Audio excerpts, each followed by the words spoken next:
This is interesting.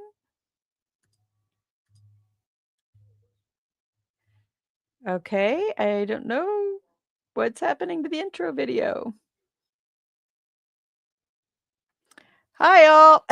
We're going to try this.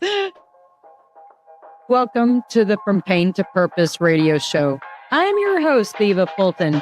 In this show, we explore the incredible journeys of resilience, healing, and transformation. In each episode, we will sit down with individuals who have faced unimaginable struggles and turned their pain into power, heartbreak into hope, and their challenges into meaningful change and finding new purpose in life. Through candid conversations and inspiring stories, we will uncover how pain, whether emotional, physical, mental, or spiritual, can be the catalyst for profound growth and a deeper sense of purpose. So if you are looking for motivation, insight, and real stories of triumph over adversity, you're in the right place. Let's get started on this journey from pain to purpose. Let's give veterans a voice through Military Broadcast Talk. Hello, welcome everybody. So, weird thing, guess it was a gremlin.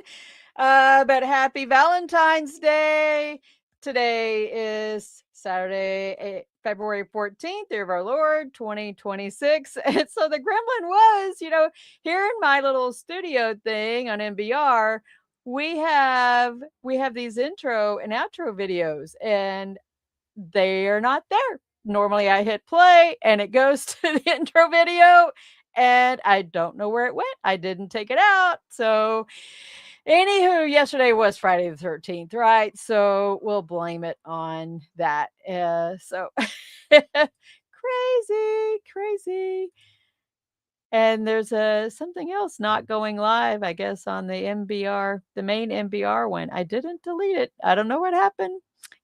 Weird stuff going on. Don't know what to tell you, folks. So I didn't change it. Whatever. We're going to go with the flow. So let me get to, this has been an interesting week. We had the little quick shutdown.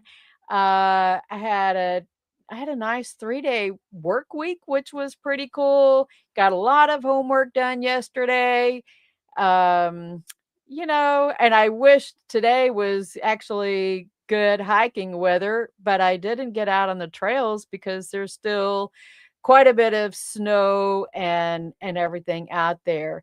And I just don't like hiking where I can't see the trail. So maybe in the near future, the next couple of weekends, I can figure out if I can get out there on the trail, if the snuff of the snow can melt. But then I've got some actually pretty busy weekends coming up. So, but I am booked. I'll cover more at the end of the show. I am booked through the end of March. Woohoo! So, great guests coming up in the future.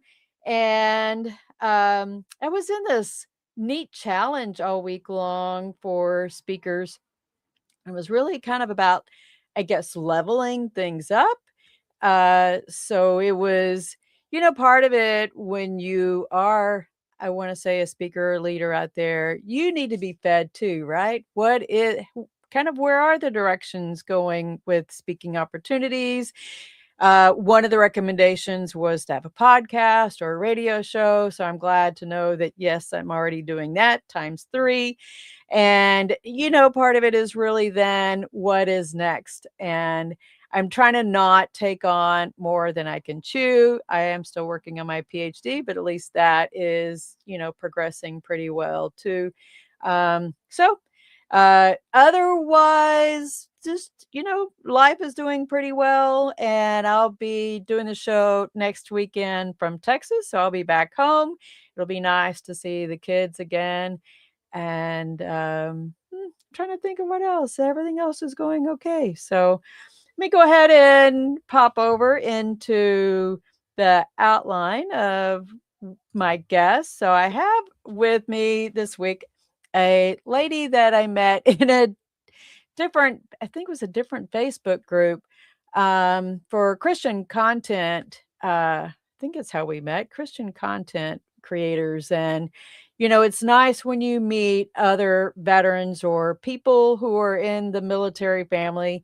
And Stephanie is a spouse or former military spouse. So here's the neat little rundown of who Stephanie is. She was spiritually born on August 6, 2022. In a powerful moment of surrender, she asked God to take everything she had and all that she knew in exchange for only two things: Jesus and peace. Her born again date is pivotal to her testimony, but Stephanie was born of flesh as the oldest child to two young parents in 73, and she first met Jesus at an early age. And even though she always knew Jesus as her protector and loved going to church and singing Bible songs, addiction and abuse darkened her childhood experiences and followed her throughout a difficult 30-year marriage to a military officer. After 48 years of trying to earn love and acceptance as an overachiever, holding on tightly to everything she thought was within her control, and navigating difficult times in silence with a forced smile, the issues in her marriage and the impact they had on her own identity finally took a toll as Stephanie hit rock bottom 4.5 years ago. She felt erased, as inconsequential as eraser dust, and was only one squeeze away of the trigger from the only thing that she really wanted, which was peace. Anxiety, depression, lust, manipulation, control, fear of abandonment, fear of rejection, insecure, accused, traumatized, a victim of porn addiction, alcoholism, and narcissistic abuse, which led to a distrust of all men, with a perpetual striving to be good enough, to be worthy of love, were all part of her story until she asked God to take it away from her in exchange for Jesus and peace. Jesus restores and redeems all things as long as we let him. And Stephanie went from talking about thriving instead of surviving as a military spouse to actually walking it out in faith, with a constant self reminder that she had decided to die in August 2022. And now she believes that it's God's turn to have his way with her life. Stephanie awakens to each new day with the same drive that she always had within her. But now the drive is to heal, to learn about God's plans and purposes, to love fully, to keep shedding the layers of the world, to continue seeking freedom from the enemy, to listen intently to Jesus' instruction, to unify and connect the body of Christ in God's kingdom, and to walk fully in the Spirit. My interview of the week is Stephanie Ford. The interview of the week is brought to you by Jersey Mike's, a sub above. Hi, Stephanie. Welcome to the From Pain to Purpose radio show. Thank you, Eva. Yeah, I forgot you wrote all that. That's quite a story, huh? It is. I was getting goosebumps the whole time reading it. I just was like, I feel like I went, see, can you see this? And I was like, I have two tissues in case I cry again. But if you do, at least you know you're in a safer environment that sure. you can do that. I know it's difficult sometimes being vulnerable, because that's what even I mean, I've been vulnerable, and this is my own show, right? Because that's authentic. That's people know that, hey, gosh, if Eva's going through it, Stephanie's going through it, I'm not alone going through it, So to catch people up, I host the show really based upon 4 pillars of pain. And it's like we're sitting in a chair. I always think of, mentally, my head is the old wooden school chair, that oak, yellow, yellow oak one. But it's the wooden chair, and it's just as solid as it can be. but Mhm. you've got the physical, the mental, the emotional, and the spiritual pain. And when Yep. you've got one of those legs starts teetering, which you know is those chairs are pretty much indestructible. But if one of them starts, rocking, we gotta straighten it up, right? Mhm. Because we're just getting unstable. And what I read in your intro that you wrote and sent me is that things were unstable from an early age. Did I miss the target on that? Or Yep. Yep. okay. You I wanna didn't. explain? You wanna dive into that? Yeah, I sure can a bit. I guess we're all inherit whatever we inherit from our parents, from their parents, and I don't know. What's mixing in my head is the sermon I'm going to give tomorrow, but really it's we get to be recreated and born again fully, and it doesn't really matter what we inherited. Yeah. But yeah, when you inherit alcoholism, abuse, poverty, some of these things, until someone reaches a point of wanting to break that generational cycle, it just goes on and on and on until, I don't know, I assume the end of time. Who knows? And I guess that I'm a generational, curse breaker. And I didn't even realize it because I had been following the patterns that were set before me by my parents, by, my grandparents and all of that.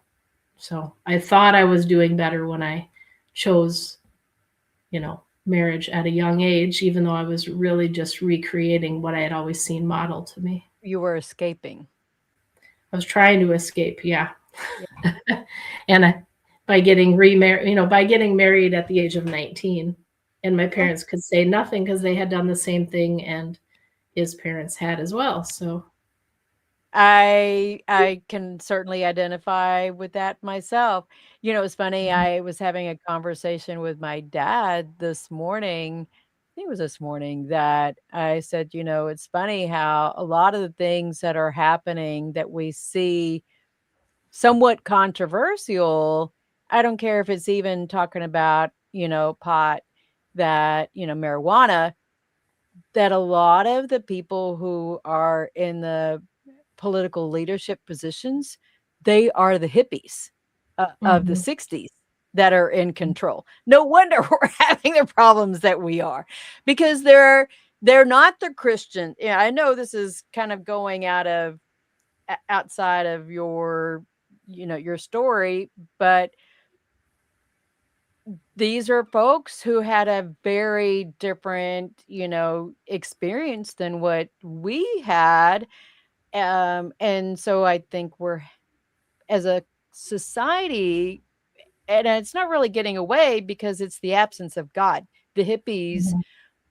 were not were not God followers. They didn't, they did everything else with. Right. Well, I think that it does bring up something in my mind, which is purity culture, and that is something that I grew up with. So, because I grew up going to church and learning about Jesus and all those things, I loved all of that. I really, really did. In fact, I remember pushing forward to get my family to go to church because my dad really didn't do church. That was not what he was going to do, and so to get my mom to take us, it was part of what I really wanted.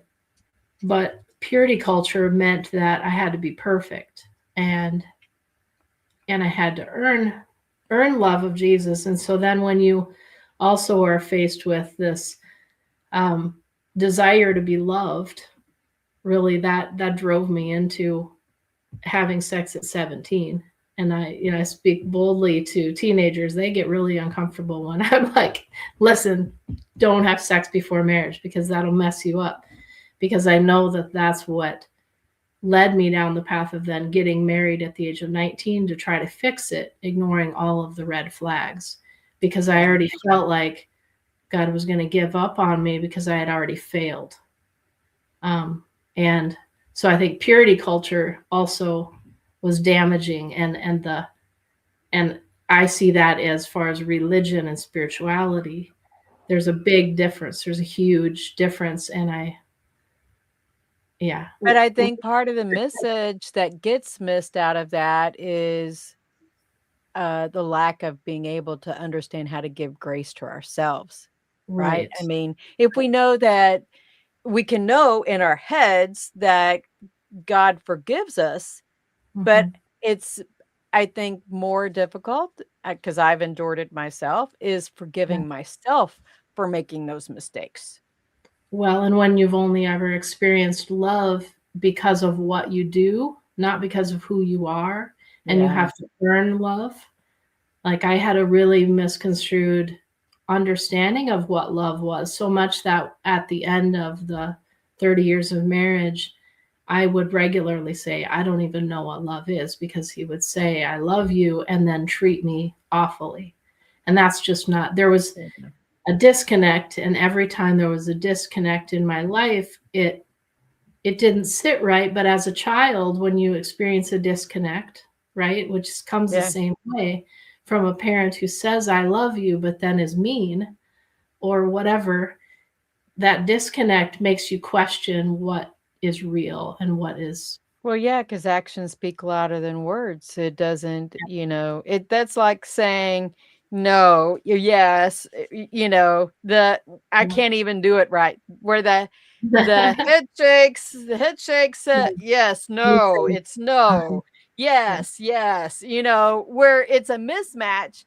Your yeah. mind picks that up, but it doesn't make that connection. I don't know if it's not a cognitive thing. It's Maybe it's a cognitive dissonance. yeah. Yeah. And so I was So always very aware of that kind of thing.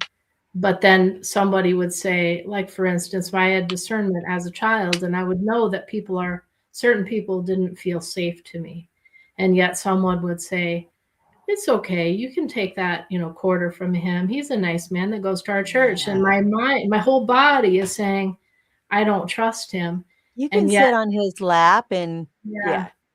And And it's, you're yeah, and or the uncle that tickles you and that don't that's I'm not enjoying this. Don't yeah, don't torture me that way. We were kids and knew that. yeah. We knew the difference. Yeah, so I'm very tuned in now after having broken free from all of those things, and I'm reforming what reality actually is that when someone says something, we need to give that space. We need to give that weight because everyone can make their own choice for what they Yeah. truly want to do or not. And when you grow up in a place where there's communication is not direct, it's passive aggressive or manipulative, or condescending, you don't even know how to speak truth in a loving way. So I'm learning a I lot. have found that that's when I clam up more. I I Me I too. withdraw into the shell and I Mhm. don't go out. I don't speak. Yep. I just ask for, like, "God, can you give me some earmuffs so I don't even hear?" Yeah. I love though that I finally, so that was viewed as selfish, right? As a child and even as an adult, if I were to withdraw or pull away, that would be perceived as selfish. And I was such a people pleaser that I never allowed myself to do that. Instead, I would just smile and Go nod with and the culture? do, yeah, and in the process, inside, I was freaking out, but on the outside, I appeared poised or whatever. And so in my journey of healing now, just the freedom to know what I need and how to get it. So how to, like, keep myself at peace, how to keep myself safe. And I retreat to the piano or grabbing my Bible and going sitting in the corner, and nobody, a lot of people don't know how to respond to that very well, but for me it's important, and it's huge to be able to just get to speak, this is what I want to do, Yeah. and it's fine. I can choose that for me, and you can choose for you. Did you see that as a military officer wife that you carried on some of those same skill sets? Because it is a skill set, right? It is a mask of sort that you knew how to navigate that space with that poise or persona Yeah. that got you through, you know, some situations as a military officer's spouse Hmm. that you weren't trying to be in the military itself, but you have a role, you know, Big even time. on the spouse's side. Big time. Yeah. I So am how did you navigate that? so like in high school, I was a perfectionist. In my class, I was voted most likely to succeed, most athletic, neatest. What people perceived me as was hugely important. Mhm. I remember my mom. Well, I had an ulcer in like seventh grade, which most kids don't get that from so much stress. And so I was the type of kid I would take my homework home, and if I had eraser marks, I would redo it. So I always had this intense type A personality and drive to do great things.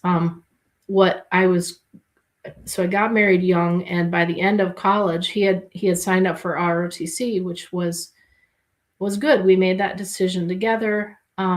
He was excited because it meant, okay, here's what I'm going to do. This is my purpose. We'll have a job, and he was Mhm. in the Air Force. So but then the thing that threw me for a loop, which I wasn't prepared for, is I was very, very career minded, um, and graduated college pregnant with our first son. And when he was born in Altus, Oklahoma, and they, you hand you your baby, I just went, I'm staying home. And he went, what? Because I just did a complete, 180, and Ah, I realized, like, this is my baby. I wanna be the one to raise him. I don't wanna yeah. drop him off at daycare center, and up until that very moment, I didn't know that myself. And so it really did stress and strain us, right? Because then all of a sudden, then we're at one income, Yeah. and my mission then was my children more than Yeah. anything else. And of course, then just supporting him and like, okay, let me help you with your uniform, pack your lunch, whatever I can do to get you out of the door on time. But my purpose was so much so mother. And then every base we went to, it was also supporting him because he was not real secure. He was the youngest child. So I was the driven, like, Ah, oldest child, whereas he was the right. youngest one, maybe struggling to find his way and his identity, right? And so I was always lifting him up and encouraging him and really trying to build his self-esteem. And until he maybe got promoted to captain and was deployed, I didn't really see that leadership in him. I saw just kind of a boy struggling to feel like he was good enough to understand, why people were saluting him, I guess. But then I started seeing him transforming as an officer who was leading troops. Um, but at the same time, I was raising the kids, and I managed the house really well. I managed our finances. The entire household was ready to move in a moment. Resiliency was Mhm. like bred into me from an early Yeah. age. So that wasn't something I ever had to be taught. It was just like what you do when, your spouse comes home and says, "So we have orders to go to wherever." And you take one deep breath and you go, "Okay." Or I'm deploying next week to wherever, and again, you just take that deep breath and you go, "Okay." There's no whining and complaining when you're a poor farm Right. kid. So that was what I was made for. So what I loved was trying to build everybody up around me, the spouses, and just trying to exist in that. But we had so many issues in our marriage from before we were even married, um, that just kept really haunting me. But they were things that I had grown up with. The alcoholism, the porn addiction, the narcissism was all like I had grown up around that. And so then when he expressed these things, I just kept trying to change it. And I was super, super controlling because I was, which is not a good thing, by the way, super bossy. But I tried to control everything and manipulate the end at the same time as I was going to church and Bible studies and trying to earn God's love, which I didn't even understand was what love was. Yeah. So it was messy. But you were growing up at the same time that he was evolving too. So but I think part of one of the things that we had talked about before the show was this whole sense of identity. And how do you perceive what your identity was as the spouse? I mean, because typically that's, I'm a veteran, right? Even from the military, that I was dual military till we got divorced, and then I was just a single mom. But he had that spouse label as well, because he got out before I did. And that, how did you see your, I'm going to use that mask, reference. How did you identify who Stephanie was beyond being the spouse and a wife and a mother?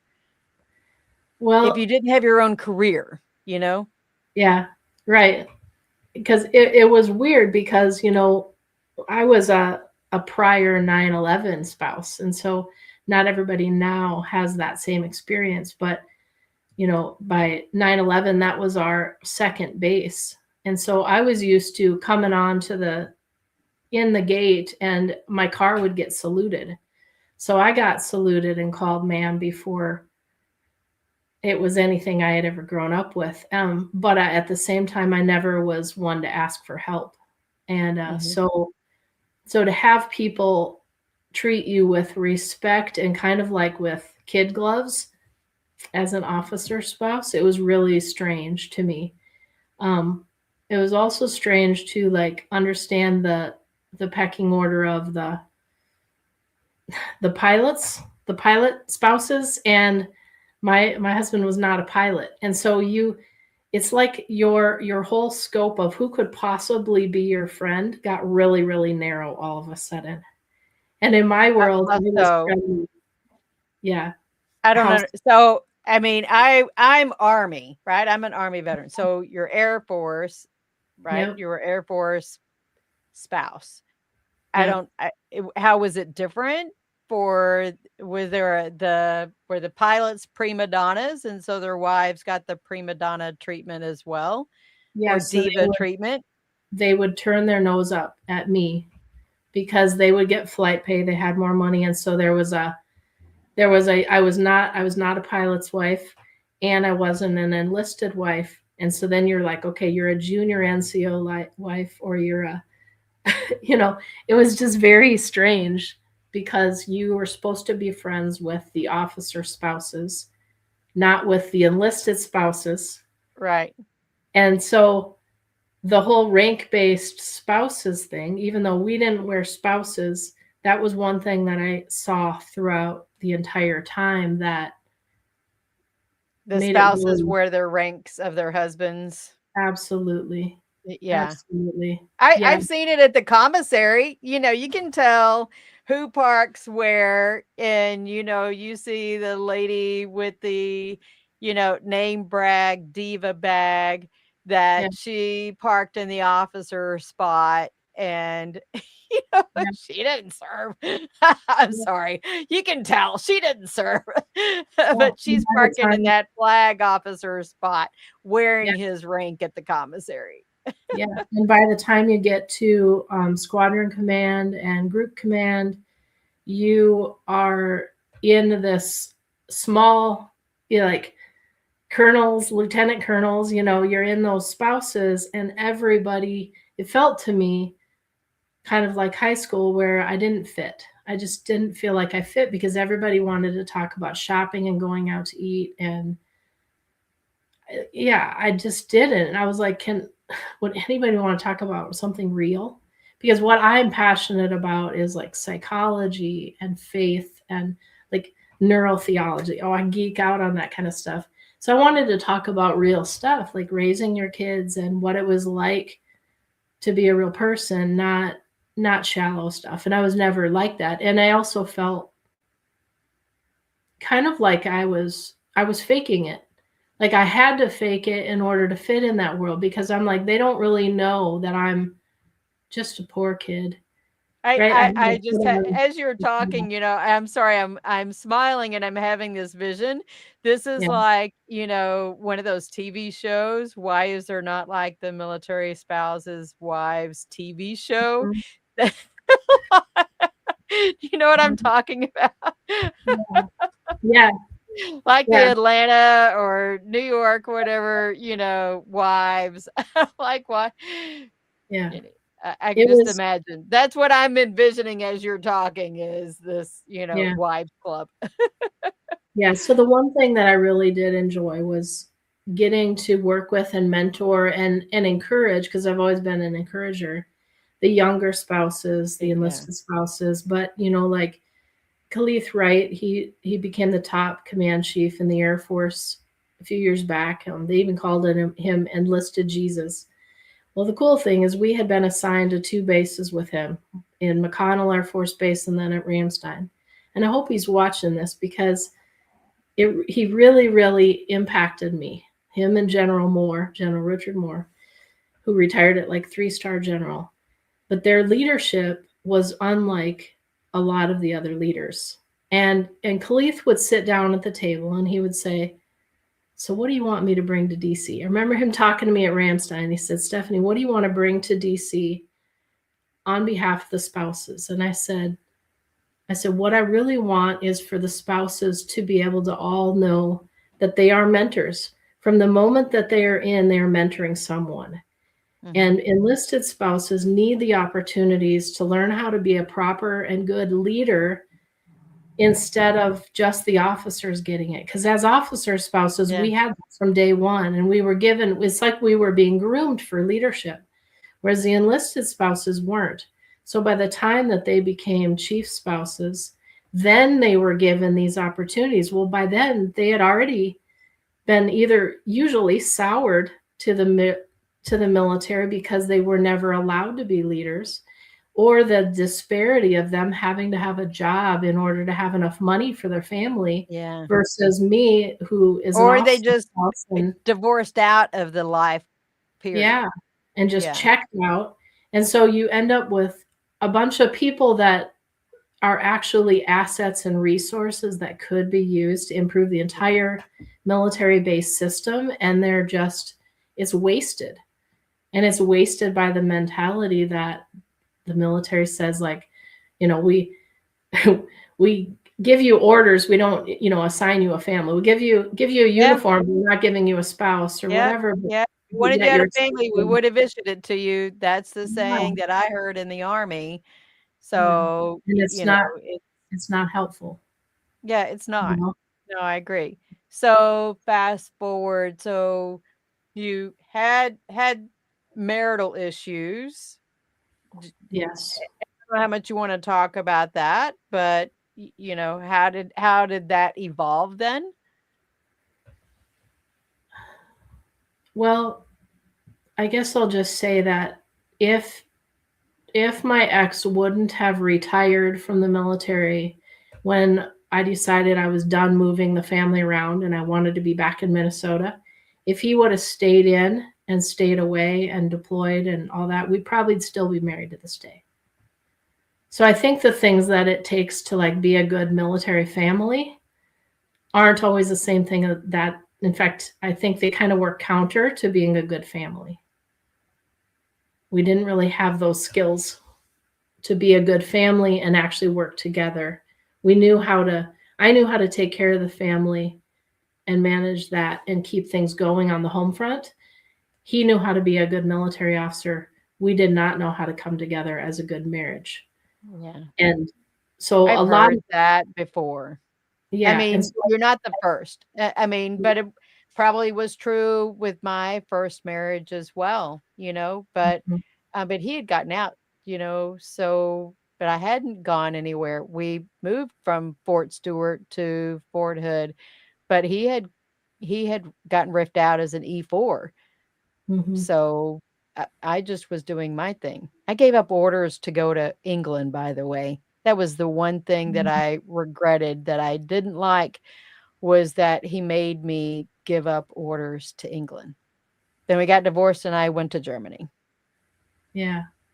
Yeah, and I think we moved so much as officer spouses all the time that was hard because every time I would come into in fact it helped to, so it both gave was a benefit to me and a hindrance because one thing that I would tend to do for myself is I was very resourceful and I still am, but I loved figuring out all the resources on the entire base, right? And then that entire Yeah. region in that area. And then once you know all the resources, you know how to get all your needs cared for.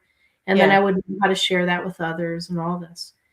But at the same time, I would take on more and more and more and more because being a perfectionist and type A, I would just Can't say keep no. that. Right, right. And Yeah. I viewed myself as a plate spinner and I was just constantly like spinning plates on stage, trying to look like I can do this. I'm a superwoman. And I don't know what I thought that being a superwoman like was gonna do for me, but that's I've what been guilty of that too. questioned. So don't worry. I'm still guilty of that. But that I had somebody ask if I wanted to join a board last week, and I was like, I'm sorry, I can't take on anything else. You know, Well, my word for this year is intentional. So I can't, just mm, because I'm asked to do something does not mean that I have to take it on. It's an honor, but yeah. but if God presents a different opportunity and it aligns with what he wants me to do, then I might say yes to that, you know? Now I'm learning to take absolutely everything to prayer because Yeah. he's worked me through a season where he told me no. He told me no to many things. And when you're like, you don't argue with God, a lot of people just ignore him and they don't actually ask. I've done that before too. Like, I don't want to know what God thinks, so I didn't ask. Um, but when you ask Yeah. him and God says no, then you need to be obedient. And so when he tells you to drop everything. Like I had a whole season where I had nothing on my calendar, zero, and I was a Google Calendar queen. I remember fitting everything in, and I listened to a person in Belgium and she really resonated with me. She was like, "You've got to build in cushion for God. Otherwise, how can he do things in your life?" And so I thought I'd be doing good if I had 10 minutes between this appointment and that appointment. And now what I do actually is my whole calendar belongs to God. Mhm. And then if he signs me to something, then that's what it is. And so really for me, it's healing and growing and learning. And I do that with collaboration from others. So I have a lot of different groups of amazing people that God has brought into my life. And I that's know been you so even prayed about whether you're gonna meet with me, yes, I and so yes, I I guess did. I got the pass. I got the pass from God. You got the pass. God said. Yeah. So let's talk about your born date. What was so Mhm. critical about August 6th, 2022? I guess you Mhm. had this different, had a special Yeah. day, special appointment with him. Oh boy. Yeah, here's where the tissues might come in. We'll see how well I do. Okay. For the couple years leading up to that point. So this was after military retirement in 2018. We came back here, August of 2018. And then, of course, COVID hit. We were working for the same company, a mental health company, both from home in the same house. We even, for quite some time, had a triad of leadership, which, oh my goodness. So he was CEO, I was COO, my brother was the chief medical officer. And it was tricky. you add that to that, like his depression and alcoholism, my over controlling everything because I trusted nothing, nothing. I got to a point where it was Christmas Eve of 2020, I believe. And I remember looking at the Christmas tree lights and just crying because I loved Christmas so much, but there was such an emptiness in that moment of that I knew I couldn't keep doing the way that I'd always been doing, and I just didn't know what the purpose was. I was finally back to home. I was back to where I wanted to be. Gorgeous house on the lake, which God thankful we still own that. I own that with my new husband now. And it's gorgeous. I love it. It's in the country. We've got a horse pasture. We've got a hot tub, room for hammocks. It's just completely peaceful. But at that point in my life, it was not peaceful. Yeah. It was not peaceful here. And so I decided I needed to start speaking up. I was like, I am not going to stay silent anymore. And when you're going from tolerating and staying silent for everything to suddenly finding your voice, a lot of things get drug out, like a lot of the traumas start coming out.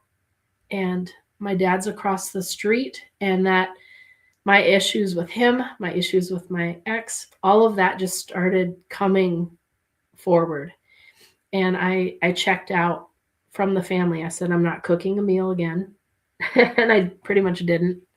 I bought food if they put it on a list, but I didn't cook. The kids were all old enough. By then, the older two had moved out. We had 2 girls still at home, and they were old enough to kind of take care of themselves. And I just checked out. I joined a support group. A friend of mine was a therapist, and I asked her if she was doing anything. I said, I need to have people I can actually talk to and be real with. And she said, well, I want to start a support group. And she started a support group for porn addict wives. And I was like, well, that's one of his issues. And so there we went. But that took about 1.5 years of just working through all this trauma, all this stuff that you have like built up. And by August of 2022, I was just really empty. And I really felt like if there was a piece of paper representing my life, I had let other people draw me and erase me and draw me and erase me. It's like I had no control over what was actually on the paper as I knew to be me. And I had no idea who I was. But what I saw when I looked down at this piece of paper in my mind was an erased drawing of just eraser dust. And I had no idea what was underneath it, but I felt completely worthless. Like if one person just decided I'm gone, they would just blow it and I'd be gone. And so that day, yeah, I grabbed the gun, which we had never had a gun in the house before all those years. And I put the clip in it, and I took it down to the basement, and I just wanted to be done. That was it. But it's hard to tell the story without wanting to like I don't want to drag my ex through everything because it wasn't just his fault. Yeah. He says he did what he was trained in the military to do, which was when I walked out to the garage, he took the gun from me and laid it down. That part, I believe he was trained to do. However, one thing you can't train into people, even military people, is compassion. Yeah. And there was no compassion. So how do we do better with our military? I think that we need to make sure that they know who they are. Who they are in the Lord is what I want for everybody. But you can't drag everybody down that road. But when you break them down and build them back up as a military soldier, and then you they're released into the world as a retiree, as a veteran, they go through such a hard time there because everything they ever identified with as being themselves is gone. Yeah. And suddenly they're I certainly identify with that. yeah. And then they're just left trying to rebuild who they think they are, and it just doesn't work very well. And so then you end up with alcoholism and suicide and domestic abuse and all of these things. And so I don't know. So the most sensitive way I can say that is just he didn't know what love was either, I think, because obviously that he didn't know how to show me love, but because he didn't show me love, it actually showed me that I was released. Because then when I went down into the basement again without the gun, I still wanted to die. I still didn't want to be here. And I was mad at God because I was still here. But clearly you're still here because you do have a purpose, right? You are here. I mean, this is a perfect pain to purpose story, right? That you've gone through that. There is a physical sense to it. Even if you didn't get physically injured, there is a physical sense to it because of all the tension you hold in, the anger, but that blends into the mental and emotional side, which goes into your spiritual side. But what I'm hearing, that it's literally the spiritual side that has helped even those chair legs back up, and God said, it's all right, Stephanie, I'm gonna hold you in this chair and you're gonna be safe. Just rest in me for a while. Let me hold you. Right. Even superhero Stephanie. Yeah. So superhero Stephanie had to die.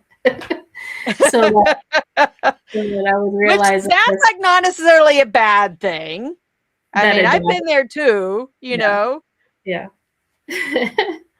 No, it needed to go. And I've been broke of a lot of pride. It's funny how many times that comes up, and delivered from fear, and just really trying to like right align it with who did God create me to be. And with all that I've gone through, I know that a lot of that was because of the choices I made. I chose to put my spouse before God. I chose to revolve around him and his career. I chose to revolve around the kids, right? I chose to do all of these things instead of putting God first because I didn't know how. You didn't understand the alignment. And I didn't really understand who God truly was. Honestly, I knew him from a church, you know, like it's a very boxed view of who God is. And he's much more powerful than that, because when he awakened me, then when I was screaming at him to do something with me, I pictured him taking me out of that basement, leaving my clothes, not leaving my clothes, I'm not sure which, but just disappearing, because I knew he had the power to do it. And that's what it takes a faith like that to know that God can do whatever he wants. And so when I did that and I said, take it all I want is Jesus and peace, it was like I saw every single object in my whole house just disappear, and I didn't need it. I realized I didn't need it. And if I have nothing else and I have Jesus, which is peace, now that I realize I actually traded it all for one thing, it was worth it. So now every single thing, that's why I pray about every single thing rather than just going my own way, because I spent 48 years doing my best to go my way. Yeah. Well, I think society kind of teaches us that because it's absence of God. That's, you know, what mainstream whatever wants us to do. I think I've seen the poster, I don't know how many times, where it's the upside down, you know, I have on my screen over here this mountains, but it's you know, everything's upside down. The biggest mass of the glacier is underneath the water, and you just see this little bit up here poking out. but everything's upside down. And that's, Right. it's all pointed the wrong way. God's saying, no, I want me front and center. Absolutely. And when you've finally seen, when you've seen what I see, like now, Yeah. I've seen miracles. I've seen him do physical miracles in front of my eyes. And he shows me in dreams and visions, and every single night I have this stuff. But the things that you learn when you finally do that, like, it's so powerful. And I want to tell you, so a recent Facebook post, I wrote this, and this was like yesterday actually. In a culture that thinks freedom is gained by saying never surrender, how much more powerful is the true freedom of full surrender to gain our soul in Jesus? And so the concept, and the concept of like building resiliency into people and never surrendering. We think we're building iron, but truly, unless you teach people that actually have faith to have a faith in the God instead of the military first, they can take Jesus is portable, dude. You can take him out onto the field with you, and that's what people on the need. battlefield. Yeah, Yes. there are no atheists in the foxhole. That's the saying from World War II, I think it was. And they didn't ever know who actually said it. They thought it was a newspaper writer that had said it, but there are no atheists in the foxhole. But he was always my last resort. God was always like, okay, no, I'm fine, God. I'm fine. I can do this on my own. Got this. Yeah. To this. But that's society teaching us little g. We are little g God, and not thinking about God first. Right. So we only got a few more minutes left. You have a nonprofit? You have a website you want to talk about? Let's drop that in the chat. Yeah. Well, I did it on the private chat to you. Yeah, I got it. I guess I would just say, God has called me to be a voice on social media. So I'm on Facebook and Instagram as Stephanie K. Ford. Some of the things get on identityfromjesus.com as well. And I have some of the sermons I've preached. And if there's a link to this, I'll put it on there. I've had a couple of interviews now, but I want to be a voice that is love and grace to people and authentic, because there's no more hiding. I'm not going to hide anymore. Yeah. And I love that. And I think that's where the freedom has come for me, is just no more hiding, good or bad or ugly. I'm not going to hide. I told that to a lady. I told that to her. I met her at a conference about 15 years ago, and I private messaged her, and I let her know that Jesus told me I needed to tell you no more hiding. Right. She was larger at the time, but she was beautiful. I could see this beautiful spirit. God lets me see people's spirits and what's in their heart. And she would take pictures, but she'd make sure that people were in front of her, blocking her, so they would only see like her face. And I was like, God wants you to stop hiding. You are beautiful the way you are. And she's done some transformation in life, and I've seen her evolve, and she's just radiantly beautiful. She's doing well. And I can look back and I feel like I did my part. God's saying yes. I get the goosebumps. God's saying yes. Yeah. You messaged her and she heard it, right? She heard that. So, I love yeah. It's hard to be that voice. When I was praying with these two ladies at the Y a week and a half ago, because I've been looking for them when I've been back this week, and I haven't seen them. I was even at the Y this morning and I didn't see them. So hopefully I'll get to see my friend and her daughter again. But, God will put it on me to talk to them. And so I do, it's uncomfortable sometimes, because society kind of, does this thing about you should shrink. You should be quiet. Don't say that. stuff, you know? Uncomfortable is my new friend. And I just want to say for healing, leaning into the uncomfortable, because every emotion, God is giving it to us for a reason. So I lean into every emotion now with complete curiosity and say, ooh, what's that? Is that something that needs to be healed? Is that something I need to let go of? What is that uncomfortable? So Yeah. I love that. Yeah. But I want to, so I'm going to say this, your website is Identity from Jesus. And I thought that was interesting that you had said, you know, you told me what it was, that identity is kind of your word right now. And I was like, well, that's interesting because I heard identity several times this week. So that was confirmation that, you know, I think part of it is us understanding. Yes, I'm getting the goosebumps again, that you know, it's uncomfortable for us when we get out of the military and understanding what is my identity? Who is Eva? What does Eva like to do?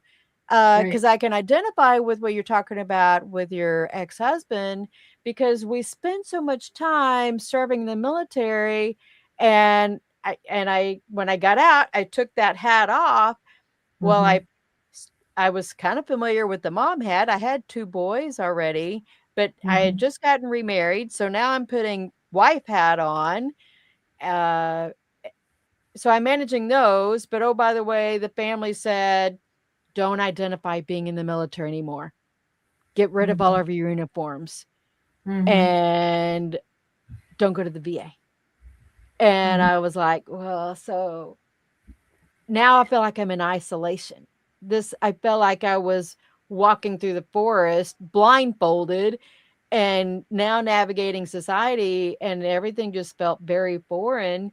I didn't Right. understand about how do I behave in a civilian job. I don't even know what to wear, quite frankly. Give me a uniform, you know, Mhm. give me a uniform, please. Yeah. It's difficult, you know, Yeah. I get it. Which is why we have to know who we are at the core. And at the core of ourself, our essence, our spirit, our soul doesn't change. You know, God Yeah. created that from before we were even born. So the more we know that, then the rest of the stuff is just hats or clothes. It's not really our identity. It's just who we happen to be at that moment in life. Yeah. Otherwise, as But you age, you know, every chapter is a new thing. So I think probably the one thing that the military could get better at is helping people at least find some kind of hobby or something that they could carry from active duty to mhm. post-military as some kind of a transition that, you know, they like to fish during, they can fish afterwards. It's their go-to. That's something that's normal. I'm just using that as an Maybe, example that could help the continuity of things. But we're maybe. running down in time. I've got to make a quick switch to upcoming guests. I'm booked up through the end of March. My no show is for my birthday on the 20th. I'll be in North Carolina Happy though with early a birthday. yeah, thanks. So, Elaine Davidson from North Texas. She's got quite the interesting story. So she's going to talk about some, uh, you know, abuse stuff as well, family situation, evolution of things. How does that affect business?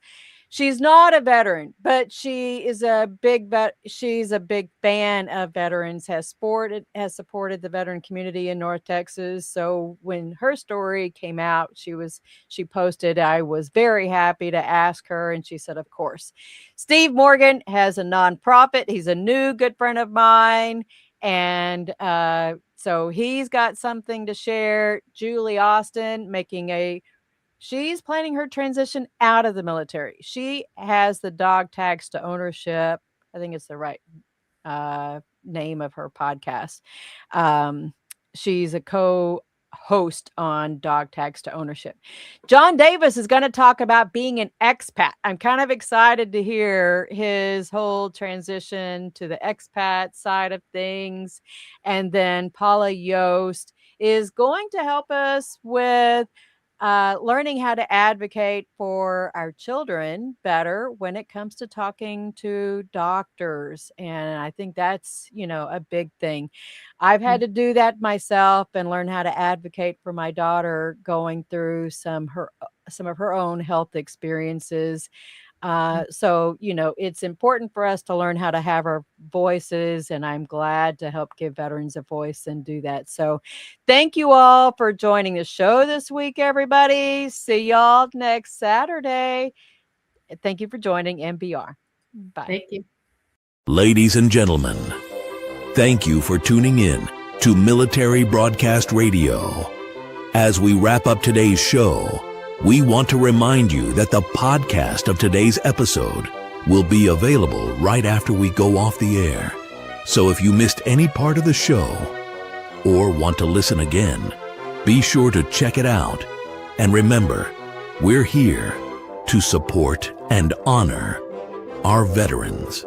Your stories and experiences matter, and we are committed to giving you a platform to share them.